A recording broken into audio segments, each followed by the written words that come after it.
ঋতুস্রাব বন্ধ হয়েছে ভেবে সহবাস করলে পরে দেখা গেল ঋতুস্রাব বন্ধ হয়নি, এতে করণীয় কি? ছোটবেলায় গুনাহ হলে কি করণীয়? যখন গুনাহ কি বুঝেই আসেনি, বড় হয়ে সেটা স্মরণে আসলে করণীয় কি? বান্দার হকের গুনাহ কি তওবা করলেও মাফ হয় না? যদি মাফ চাওয়ার উপায় না থাকে তাহলে কি করতে হবে? কেউ যদি মোহরানা আদায় না করে মারা যান তাহলে তার করণীয় কি? সন্তানরা কি আদায় করে দিলে হবে? বর্তমানে বিভিন্ন ওয়াজের ক্লিপ, নাশিদের ভিডিওগুলোতে মিউজিক অ্যাড করা হয়, বলা হয় প্রাকৃতিক শব্দগুলো মিশ্রিত করে তৈরি করা হয়, এগুলো শোনা কি বৈধ? রোগের জন্য তাবিজ ব্যবহার করা জায়েজ হবে কিনা? মানুষ শয়তান বলতে কি বোঝায়? এর থেকে রক্ষা পাওয়ার উপায় কি? গুপ্তাঙ্গের লোম 40 দিন না কাটলে তার ইবাদত কবুল হবে কি? কোনো ব্যক্তি যদি জাকাত না দেয়, কোনোদিন স্বাবলম্বী হয়েও এখন যদি দিতে চায়, তার বিধান কি? ইলেকট্রিক ব্যাট দিয়ে মশা মারা যাবে কিনা? নামাজের কতটুকু সামনে দিয়ে হাঁটা যাবে? পরিবারের আর্থিক অবস্থা খারাপ হওয়ার কারণে চলতে পারি না, তাই কারো কাছ থেকে ধারও পাওয়া যায় না, সেক্ষেত্রে আমি 1 লক্ষ টাকা ঋণ আনার পর তাকে সেই টাকার উপর বছরে 2 বার ধান দিতে হয়, এটি কি সুদের কাতারে পড়বে? আর বিলম্ব না করে শুরু করি আপনাদের যে সমস্ত প্রশ্ন ইতিমধ্যে আমাদের কাছে এসছে সেগুলোর উত্তর দিয়ে। মাহমুদুল হাসান মেহরাব, আপনি জানতে চেয়েছেন নামাজের কতটুকু সামনে দিয়ে হাঁটা যাবে? ভাই মাহমুদুল হাসান মেহরাব, প্রথম কথা হলো যে নামাজের সামনে দিয়ে অতিক্রম করা, যেটাকে ক্রস বলি আমরা, একজন সালাত আদায় করছে, এক পাশ থেকে তার সামনে দিয়ে অন্য পাশে যাওয়া, এটা হলো নাজায়েজ। তার সামনে কেউ বসা থাকলে তিনি সরে যেতে পারেন বা পেছন থেকে বরাবর তার সামনে গিয়ে দাঁড়াতেও পারেন, এটাতে কোনো অসুবিধা নেই। এখন কতটুকু সামনে দিয়ে হাঁটা যাবে, এটার ব্যাখ্যা নিয়ে ওলামা ইকরামের মতো পার্থক্য আছে, কারণ হাদিসে এটার কোনো সীমানা নির্ধারণ করে দেওয়া হয়নি। অনেক ওলামা ইকরাম বলেছেন একজন সালাত আদায়কারীর যে সিজদা পর্যন্ত যে জায়গা লাগে এক কাতার, এর বাইরে দিয়ে সে যে কেউ যেতে পারে, কারণ এর বাইরে দিয়ে গেলে তার ডিস্টার্ব হওয়ার কথা নয়, এটা মূলত তার ডিস্টার্ব যাতে না হয়, তার সালাতের মনোযোগিতা যেন নষ্ট না হয়, এই বিষয়ের জন্য এটা নিষেধ করা হয়েছে। এই জন্য হাদিসে বলা হয়েছে যে এই জন্য আমাদেরকে নিষেধ করা হয়েছে। এই জন্য অনেক ওলামা ইকরাম বলেছেন এক কাতারের পরে হলে সেটা জায়েজ আছে, তার ভেতরে হলে, তার সিজদার এরিয়ার ভেতরে হলে জায়েজ নাই। অনেক ওলামা ইকরাম বলেছেন 3 কাতার পর্যন্ত। যারা 3 কাতারের কথা বলেছেন তাদের দৃষ্টিভঙ্গিটা এরকম যে স্বাভাবিকভাবে সালাতে যতটুকু নজর থাকে, সিজদার দিকে নজর থাকলেও তার 2-3 কাতার পর্যন্ত সামনে তিনি দেখতে পান স্বাভাবিকভাবে, অতএব তারপরে গেলে অসুবিধা নেই। মূলত আসলে বিষয়টা হলো সালাতে যিনি আদায় করছেন তার যদি মনোযোগ নষ্ট না হয় সেরকম দূরত্ব দিয়ে যাওয়া যাবে।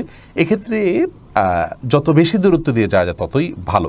বাকি এক্ষেত্রে তার সিজদার জায়গার বাইরের অংশ দিয়ে যাওয়া যাবে, এইটুক কথা যারা বলেন সেই কথাটা আমার কাছে যথেষ্ট শক্তিশালী মনে হয়, কিন্তু তারপরেও সতর্কতার জন্য যত দূর দিয়ে যাওয়া যায় ততটুকু চেষ্টা করা উচিত। আর যিনি সালাত আদায় করছেন তারও দায়িত্বের মধ্যে পড়ে তিনি একটা সূত্রা রেখে তারপর সালাত আদায় করবেন, কারণ হয় ওয়ালকে সামনে রেখে বা পিলারকে সামনে দাঁড়াবেন, আর যদি সামনে অনেকগুলো উন্মুক্ত জায়গা থাকে, মানুষের চলাচল করার অসুবিধা হতে পারে, তাহলে সেক্ষেত্রে সিজদার জায়গাতে বা সিজদার কপাল যেখানে রাখবেন তার সামনে একটা লাঠি ইত্যাদি রেখে তারপর তিনি সালাত আদায় করা উচিত। ব্রাইট আইডি থেকে আপনি জানতে চেয়েছেন পরিবারের আর্থিক অবস্থা খারাপ হওয়ার কারণে চলতে পারি না, তাই কারো কাছ থেকে ধারও পাওয়া যায় না, সেক্ষেত্রে আমি 1 লক্ষ টাকা ঋণ আনার পর তাকে সেই টাকার উপর বছরে 2 বার ধান দিতে হয়, এটি কি সুদের কাতারে পড়বে? জি ভাই প্রিন্স, অবশ্যই এটা সুদের কাতারে পড়বে। আপনি 1 লক্ষ টাকার বিনিময়ে এই যে ধান দিচ্ছেন, কুল্লু কারদিন জাররানা ফানফাহুয়া রিবান, যদিও এই বর্ণার সনদ নিয়ে নানা কথা আছে, কিন্তু এর মূল মর্মটা নিয়ে কথা নেই। অতএব আপনি লোন নিয়ে যদি বেনিফিট নেন সেটা সুদের অন্তর্ভুক্ত হবে।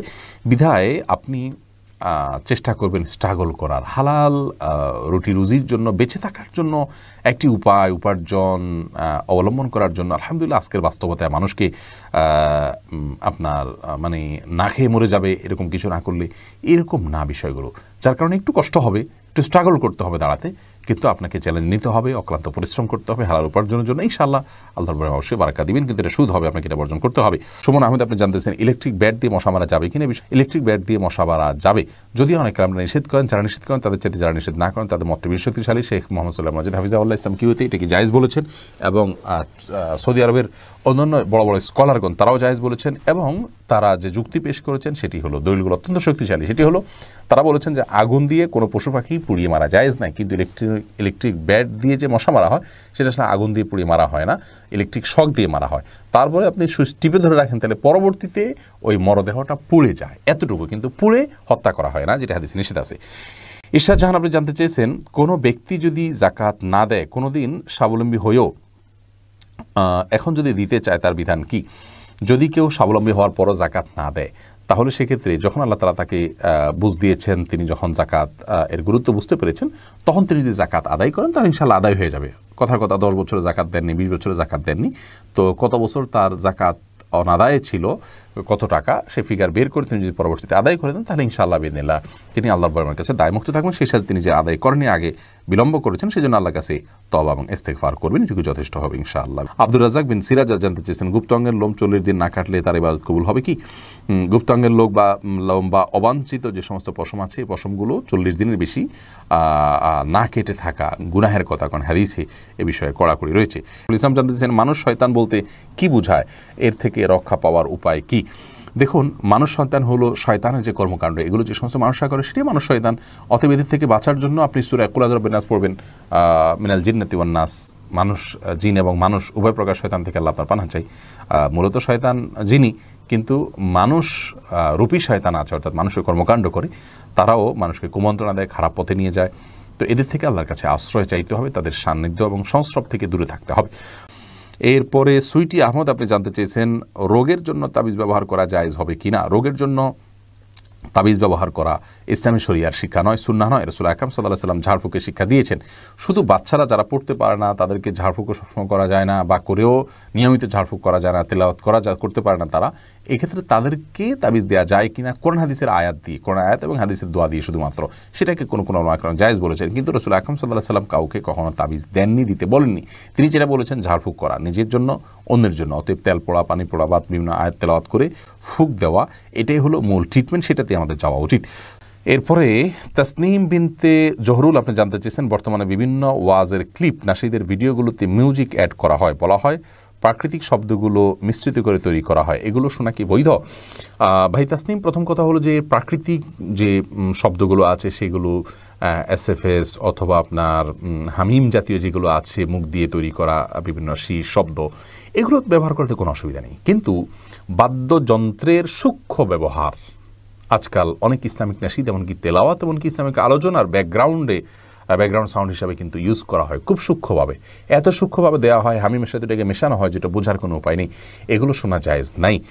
এই জন্য ওইটা মনোযোগ দিয়ে শোনার চেষ্টা করবেন যে সেখানে আসলে মিউজিকের কোনো ব্যবহার করা হয়েছে কিনা। যদি মিউজিক্যাল কোনো ইনস্ট্রুমেন্ট ইউজ করা হয় তাহলে সেক্ষেত্রে সেটি জায়েজ হবে না। স্তব্ধ নগরী এআইডি থেকে আপনি জানতে চেয়েছেন কেউ যদি মহারণা আদায় না করে মারা যান তাহলে তার করণীয় কি? সন্তানরা কি আদায় করে দিলে হবে? মহারণা আদায় করে না করে মারা গেলে অবশ্যই তিনি স্ত্রীর পাওনা রেখে মারা গেলেন, এর জন্য অবশ্যই কিয়ামতের ময়দানে তিনি স্ত্রীর বিরুদ্ধে বিবাদী হিসাবে, অপরাধী হিসাবে, আসামি হিসাবে দাঁড়াবেন। সন্তানরা তার পক্ষ থেকে যদি তার বাবার পক্ষ থেকে তার মা যদি বেঁচে থাকেন তাকে দিয়ে দেন, অথবা বাবার পক্ষ থেকে যদি মা মারা যেয়ে থাকেন তাহলে মায়ের জন্য দান করে দেন বাবাকে মুক্ত করার উদ্দেশ্যে, তাহলে সেগুলো আল্লাহর বরকত চাইলে তার পক্ষ থেকে অবশ্যই গ্রহণ করতে পারে, হতে পারে। মোহাম্মদ শরীফ জানতে চেয়েছেন বান্দার হকের গুনাহ কি তওবা করলেও মাফ হয় না? যদি মাফ চাওয়ার উপায় না থাকে তাহলে কি করতে হবে? দেখুন, বান্দার হকের গুনাহ তওবা করলেও যদি তওবা যদি আপনি করেন তাহলে সেক্ষেত্রে তওবা করার পদ্ধতি হলো বান্দার হক আদায় করে তারপরে তওবা করবেন, আল্লাহর কাছেও মাফ চাইবেন। কিন্তু বান্দার হকটা আদায় না করে আপনি আল্লাহর কাছে মাফ চাইলেন, সেটা হবে না, তাতে মাফ হবে না। অতএব যদি বান্দার হকের মাফ চাওয়ার উপায় না থাকে তাহলে এটা অর্থনৈতিক হক যদি হয়, অধিকার হয়, তাহলে সেক্ষেত্রে তার পক্ষ থেকে আপনি দান করে দিবেন, এরপরে আল্লাহর কাছে মাফ চাইবেন, তাহলে ইনশাআল্লাহ সেটা মাফ হবে। আর যদি অর্থনৈতিক অধিকার সংশ্লিষ্ট বিষয় না হয়, তার সম্মান নষ্ট করেছেন, তাকে অপমান করেছেন, তাকে গালমন্দ করেছেন, এরকম কিছু হয়, তাহলে সেক্ষেত্রে তো আপনার হাতে নেই, তাকে যেহেতু পাওয়া যাচ্ছে না, অতএব তার পক্ষ থেকে আল্লাহর কাছে ক্ষমা চাইবেন এবং আপনার নিজের জন্য এই অপরাধের জন্য আল্লাহর কাছে ক্ষমা চাইবেন। ইনশাআল্লাহ আল্লাহকে সন্তুষ্ট করার কাজগুলো বেশি বেশি করলে আল্লাহ তাআলা তাকে আপনার প্রতি সন্তুষ্ট করে দেবেন। কিয়ামতের ময়দানে বিভিন্ন হাদিসের এটি বোঝা যায়। হামিদা আল তাহনি আপনি জানতে চেয়েছেন ঋতুস্রাব বন্ধ হয়েছে ভেবে সহবাস করলে পরে দেখা গেল ঋতুস্রাব বন্ধ হয়নি, এতে করণীয় কি? দেখুন, হামিদ আল তাহনি ঋতুস্রাব বন্ধ হয়েছে ভেবে সহবাস করেছেন, পরে যদি দেখেন না আসলে বন্ধ হয়নি তাহলে সেক্ষেত্রে ইস্তেগফার করুন, যদি ভুল হয়ে গেছে ইনশাআল্লাহ এর কারণে গুনাহ হবে না। কিন্তু জেনে শুনি ঋতুস্রাবের মধ্যে সহবাস হলে সেক্ষেত্রে হাদিসে রাসূল আকরাম সাল্লাল্লাহু আলাইহি ওয়াসাল্লাম শিক্ষা দিয়েছেন কিছু সাদকা করে দেওয়ার জন্য কাফারা হিসাবে, কিছু গরিব দুঃখীদেরকে যার সাধ্য অনুযায়ী, যার সাধ্য আছে অল্প তিনি অল্প 100-200 দিলেন, আর যার সাধ্য অনেক বেশি আছে তিনি বেশি দান করে দিবেন এটার জন্য। আর পরবর্তীর জন্য সাবধান হতে হবে যাতে নিজের ভুলের কারণে কোনো গুনাহে আমরা লিপ্ত না হয়ে যাই বা আমাদের দ্বারা ভুল কিছু না হয়। একটা জানাচ্ছেন মহিলারা বাড়িতে সালাত পড়লে সিজদা মসজিদের সমান সওয়াব পাবে কিনা? খুবই গুরুত্বপূর্ণ প্রশ্ন বোন শারমিন। মেয়েরা যদি বাড়িতে সালাত আদায় করেন তাহলে তারা মসজিদের সমান সওয়াব পাবেন এবং তার চাইতে বেশি সওয়াব পাবেন। কারণ হলো রাসূল আকরাম সাল্লাল্লাহু আলাইহি ওয়াসাল্লাম একজন মহিলাকে বলেছেন, তোমার বাসায় সালাত আদায় করলে তোমার জন্য আমার পিছনে সালাত আদায় চাইতে উত্তম হবে। দেখুন, এখানে রাসূল সাল্লাল্লাহু আলাইহি ওয়াসাল্লামের পিছনে মসজিদে সালাত আদায় চাইতে উত্তম হবে বলেছেন। তার মানে বাসায় সালাত আদায় করলে, মসজিদে সালাত আদায় করলে, জামাতের সাথে সালাত আদায় পুরুষরা 27 গুণ সওয়াব পেতেন, মহিলারা তার চাইতে বেশি পাবেন। যদি তাদের মধ্যে আগ্রহ থাকে যে আমি পুরুষ হলে অবশ্যই এটি করতাম, যেহেতু আল্লাহ রাব্বুল আলামিন আমাকে এখানে সালাত আদায় করতে বলেছেন এবং আমি পুরুষ না হওয়ার কারণে পারছি না, অতএব তিনি এই সওয়াব থেকে বঞ্চিত হবেন না। দ্বিতীয়ত হলো, যাতে পুরুষের সমান সওয়াব তিনি পান, তার জন্য তার এক্সট্রা একটা কাজ করা যেতে পারে, তাহলে তিনি অন্যান্য পুরুষদেরকে উদ্বুদ্ধ করতে পারেন, যাতে করে তারা এই 5 ওয়াক্ত সালাতে শামিল হয়ে, জামাতের সাথে শামিল হয়ে তারা 27 গুণ সওয়াব পান। কোনো ভালো কাজের পথ কেউ দেখায় আল্লাহ তাআলা তাকেও তার সমপরিমাণ সওয়াব দান করে। অতএব এর মাধ্যমে আমাদের বোনরা এই সওয়াবের ভাগীদার হতে পারেন।